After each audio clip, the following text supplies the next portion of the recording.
Why are the newer translations of the Bible missing verses? We're going to answer that question. If you compare the King James and the New King James versions with newer translations, you will notice that several verses are entirely missing from the newer translations. There are numerous words and phrases that are missing as well. Why do these translations omit these verses, phrases, and words? The KJV was translated in AD 1611. The New Testament translators of the KJV used a Greek manuscript called the Textus Receptus. Since that time, many biblical manuscripts have been discovered that predate the Textus Receptus, and in theory are likely to be more accurate. In their research, Bible scholars and textual critics have discovered some differences between the Textus Receptus and the older manuscripts. It seems that over the course of 1500 years, some words, phrases, and even sentences were added to the Bible, either intentionally or accidentally. The missing verses mentioned above are simply not found in some of the oldest and most reliable manuscripts. So the newer translations remove these verses or place them in footnotes or in brackets because the translators believe they do not truly belong in the Bible.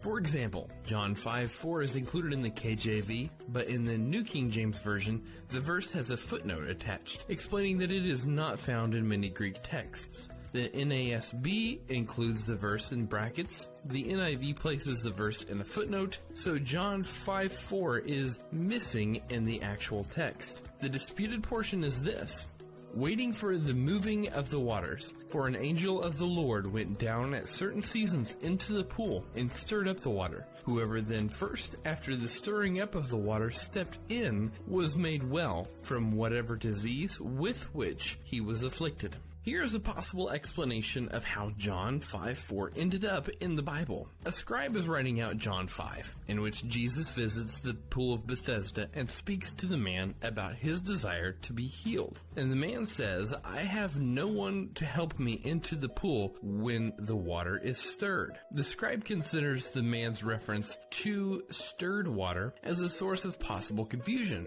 as John doesn't expound upon it. So the scribe writes a quick note in the margin to explain why the invalid was waiting for stirred water. The scribe's notation was an attempt to aid the reader in understanding Scripture. But then, as more and more copies of the manuscript were made, the scribe's note was transferred from the margin and inserted into the actual text as part of the passage. It may be that the later copyist misconstrued the intention of the marginal note. Instead of being a commentary, it was viewed as an attempt to insert a verse accidentally left out. Thus, what the scribe meant as a helpful gloss resulted in John 5 expanding by one verse.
Allah.